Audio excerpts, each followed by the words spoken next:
Ya, sahabat keluarga Muslim, kembali lagi bersama kami di Bincang Santai.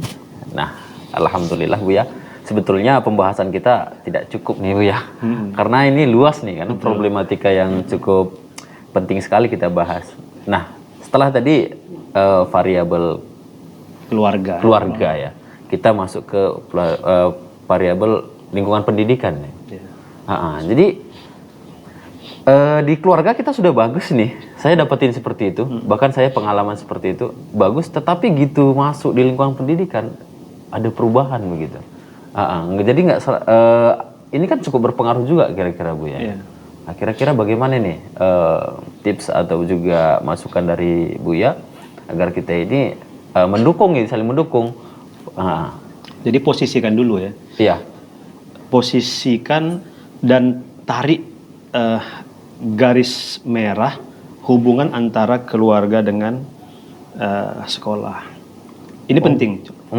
Maksud saya begini, orang kan keluarga itu sering salah memahami posisi dan hubungannya dengan sekolah. Kita kasih contoh gini, ada anak-anak yang punya masalah lah di sekolah, ya. Lantas orang tuanya mengatakan kepada anaknya, "Nak, kenapalah kau seperti ini? Apalah yang kau dapatkan di sekolah?" Nah, gitu pertanyaannya. Pertanyaan ini mengandung makna apa? Mengandung makna bahwa orang tua seakan-akan memberikan penilaian bahwa karakter si anak yang bermasalah ini itu dia dapat pendidikannya dari sekolah. Padahal kan enggak. Kalau kita coba garis lurus, ya, memposisikan hubungan orang tua, keluarga dengan sekolah, maka bagi kita sekolah itu adalah lembaga alih bantu pendidikan keluarga. Oh, dia alih bantu ya? Iya. Artinya bahwa sekolah ini sebenarnya berfungsi untuk membantu keluarga. Iya. Bukan, jangan dibalik. Berarti persepsi kita salah selama ini. Berarti bukan peran utama itu sekolah, Ustaz ya? Bukan. Tapi kan wajar sebagai orang tua menuntut tanggung jawab pendidikannya, tempat dia belajar. Itu betul. Kalau menuntut itu wajar. Tetapi memposisikan bahwa sekolah sebagai satu-satunya lembaga yang sangat bertanggung jawab dalam pembentukan karakter itu salah. Tapi kalau sekedar gitulah, untuk sebagai cambuk untuk si anak. Jadi apalah gunanya selama ini kau belajar di sekolah? Kan gitu. Artinya apa? Artinya satu sisi kan sebagai cambuk untuk lembaga itu sendiri. Iya, makanya tadi kalau sifatnya sebagai evaluasi itu boleh. Yang tidak boleh memposisikan sekolah sebagai lembaga yang sangat berpengaruh, lembaga yang sangat bertanggung jawab. Nah, maka pertanyaannya gini, dalam hal pendidikan ini, sekolah yang membantu atau rumah tangga yang membantu?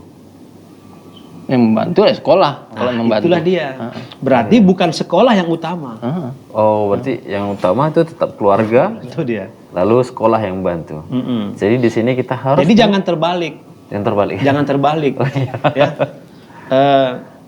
Sekolah mengatakan kepada rumah tangga, "Terima kasih Pak, bahwa Bapak telah membantu kami." Memposisikan rumah tangga sebagai yang membantu itu keliru. Kenapa? Karena berdasarkan hadis yang banyak. Salah satunya tadi, kullu mauludin yuladu alal fitrah. Anak lahir dalam keadaan fitrah, orang tuanya lah yang menjadikan dia itu dia. Majusi. Itu dia, yang menjadikan dia Yahudi, Nasrani dan Majusi. Ini kan sebenarnya memberikan dasar bagi kita bahwa sentral pendidikan, pusat pendidikan yang utama itu adalah rumah tangga. Nah, kita memilih sekolah dalam memilih sekolah untuk anak nih, Bu ya. Masih sering saya dengar nih keluarga itu ataupun seorang ayah itu, ya anaknya mau disekolahin di mana? ya di mana lah terserah dia, di mana nanti banyak kawannya di situ. Gimana kira-kira? Bapak gimana nih kalau di rumah? Kalau Ya itu tadi Ustaz. Rata-rata memang, apalagi saya kan sekarang kerja di lingkungan sekolah Ustaz. Memang rata-rata saya lihat anak itu sekolah itu bukan kemauan orang tua, bukan kemauan orang tua, dia mau pilih yang bagus mana, tapi kemauan anak. Dia nggak penting sekolah itu bagus atau tidak, tapi yang penting anaknya mau sekolah di situ, gitu. Kok saya lihat Ustaz, ya mungkin saya sendirilah, karena saya SD. Belakang ini kan saya lihat sekolah mana yang bagus. Saya sudah salah pilih, saya masuk sekolah formal, karena di situ formal banyak temannya, gitu. Makanya apakah saya sudah terlambat atau gimana Ustaz? Karena kan saya rencana udah tamat dari sekolah formal ini baru saya masukkan pesantren, karena saya tahu ya tanda kutip bobroknya sekolah formal ini Ustaz. Kalau Bapak gimana tuh pengalaman di rumah tangga itu? gimana? Dijajaki dulu nih. Iya betul. Dijajaki dulu nih. Saya masih kecil, Ustaz. Oh, belum sekolah. Berarti pengalaman Bapak. Permasalahan saya ini, Ah. saya jarang ke sana, Ustaz. Jarang ke? Jumpai anak.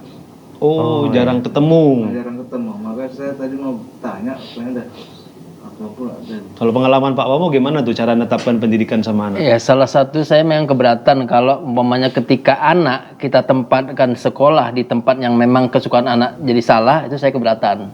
Artinya apa? Pendidikan itu kan memang wadah tempat dengan jangka waktu yang panjang. Artinya pada saat itu kita memang selera anak di situ, sekarang tinggal kita membina anak itu sendiri. Jadi kalau memang kita melihat permainannya atau kawan bermainnya itu memang tidak cocok dengan apa yang kita harapkan, kita tinggal mengarahkan. Tapi sangat berkeberatan ketika memang kita menempatkan anak sesuai dengan pilihannya kita jadi salah, saya keberatan. Baik. Nah, Coba diulang Bang Biring tadi persoalannya tadi itu. Persoalannya itu orang tua itu menyerahkan sekolah pilihan itu kepada anak. Sekarang kan kita lihat fase ya. Lihat fase. Anak kita ini di posisi usia berapa gitu. Iya. Ya. Anak yang masih kecil lah ya. Kalau mungkin kita sudah menyekolahkan dia sejak kecil, masuk TK, PAUD, SD, kita lihat posisi itu dia tuh di umur berapa, sehingga kita baru bisa menentukan, itu terserah dialah gitu. Baru kita bisa menentukan, ini saya menentukan atau anak gitu. Nah, menurut hemat saya mungkin di usia-usia yang masih usia emas lah, usia emas. Usia kecil lah ya, TK umpamanya, SD, SMP. Nah, ini peran orang tua besar dalam menentukan pilihan sekolah. Ya, artinya anak tidak boleh kita berikan kebebasan memilih gitu. Karena kecenderungan anak, dia akan pilih sesuatu yang menurut dia tuh enak gitu. Enak menurut dia gitu. Apa contohnya? Iya. Banyak temannya ada, agak rame-ramean gitu. Iya. Ya kan? Jadi dalam fase-fase yang seperti itu, mutlak pilihan itu orang tua. Nah, maksudnya mutlak, orang tua yang menentukan. Tentulah pilihan kita jatuh pada sekolah yang punya basis keagamaan yang kuat. Nah, mungkin naik di tingkat SMA, ya, sudah mulai ada diskusi kita sama anak, ya, sudah mulai ada diskusi. Jadi anak juga kita ajar untuk berpikir dewasa, untuk menetapkan pilihan baginya untuk mendapatkan keuntungan masa depan. Jadi gini, dalam teori kuantum ada teori gini. Iya. Antarlah duniamu kepada mereka, ya, antarlah duniamu kepada mereka dan bawalah dunia mereka kepadamu. Jadi dalam teori pendidikan kuantum kira-kira gini, ada diskusi. Nah, sebelum kamu memilih atau menetapkan pilihan sekolah, tadi apa teorinya tadi? Antar dunia kita kepada mereka. Iya, betul. Nah, itu maknanya apa? Kita bercerita. Iya. Ya, bercerita berdasarkan pengalaman. Orang yang sekolahnya baik, ke depan secara teoritis, maka dia akan mendapatkan keuntungan. Maka jika salah memilih sekolah, maka dia akan mendapatkan kerugian masa depan. Bawa nih pengalaman kita kepada mereka. Antar pengalaman kita kepada mereka. Ceritakan bahwa kita punya pengalaman. Nah, bawa dunia mereka kepada kita, itu maknanya apa? Itu dunia anak-anak. Dunia anak-anak. Maka kita juga harus memahami bahwa penting memilihkan pendidikan berdasarkan pandangan orang tua terhadap psikologi anak yang berkembang seperti itu. Jadi memang orang tua harus menjadi pemerhati anak, gitu. Iya betul. Pemerhati anak. Kira-kira ada nggak? Mungkin banyak lah dari orang tua yang memilihkan sekolah anaknya setelah dia melihat potensi-potensi bakatnya. Oh, saya nggak punya kemampuan itu untuk melihat potensi bakat minat anak saya. Maka sebagian orang-orang yang mereka punya uang, itu meminta bantuan psikolog untuk menggali minat bakat anak tersebut. Ini anaknya, ini kecerdasannya di mana ya? Kecerdasan kinestetik, kecerdasan motorik, kecerdasan visual. Dia cocoknya di fisika, matematika, di agama atau apa ya gitu. Betul Bu ya. Baiklah, sahabat keluarga muslim, alhamdulillah pembahasan kita sudah mulai terang ini ya Pak ya, Abu Naufal. Insya Allah akan kita sambung kembali setelah beberapa jeda berikut ini.